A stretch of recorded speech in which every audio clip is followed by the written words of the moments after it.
when a Treasury Secretary refuses to answer a direct question about over $100 billion in tariff revenue, that's not a minor dodge. That's a moment. In a tense exchange, a reporter pressed Treasury Secretary Scott Bessent on new tariffs the president floated over the weekend.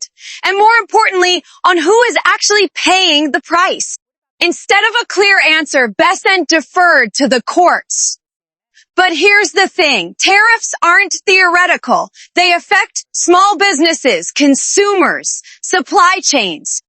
So why the hesitation? Let's break down what happened and why it matters.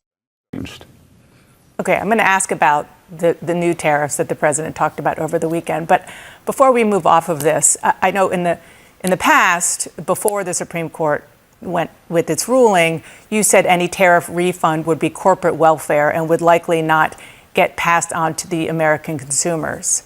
What about the countless small business owners in America, many of whom have spoken with CNN, who say they're bearing the cost and have been bearing the cost of tariffs? Again, I'm not going to get out ahead of the court. We don't know what arrangements were made. We don't know what foreign suppliers, whether they discounted what's happened. So let's just focus on the news on Friday, and then I'll come back after the lower court rules.